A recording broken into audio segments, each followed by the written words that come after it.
এই মুহূর্তে সাময়িক উত্তেজনা। আচার্য চত্বরের সামনে এসএসসি চেয়ারম্যান হঠাৎ পালাতে গিয়ে ধরা পড়েছেন।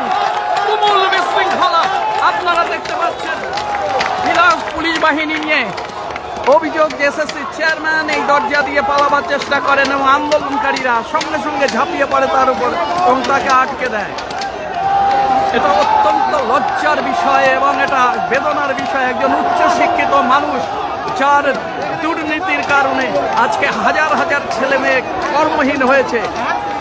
প্রভু ভক্তি দেখাতে গিয়ে এসএসসিকে আজকে কালিমা লিপ্ত করেছে এরা, যে চাকরি প্রার্থীরা এক প্রকার যেমনভাবে তারাই তেমনিভাবে এরা চোর চোর বলে তারা করলেন এবং পিছু হটতে হলো এসএসসির আধিকারিককে।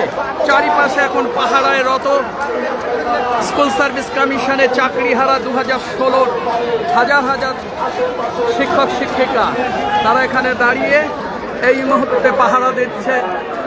অভিযোগ যে এসএসসি চেয়ারম্যান বা কোনো আধিকারিক এখান থেকে পালাবার চেষ্টা করেছিলেন। বিরাট পুলিশ বাহিনীর সঙ্গে ছিল কিন্তু শেষ পর্যন্ত পালাতে পারেনি।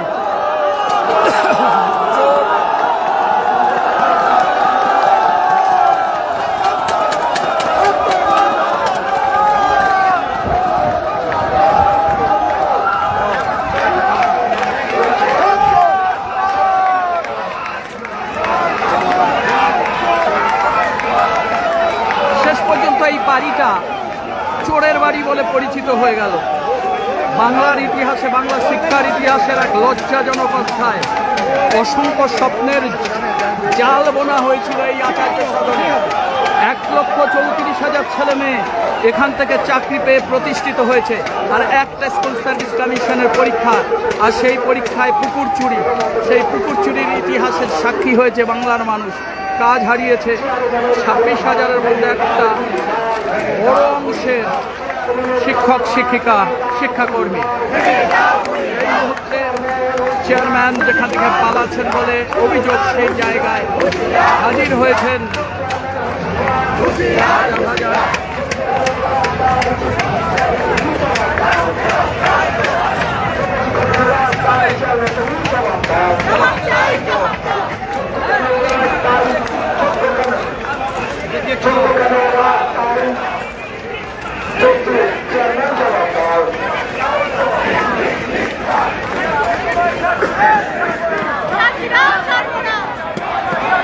আজ অবরুদ্ধ চেয়ারম্যান।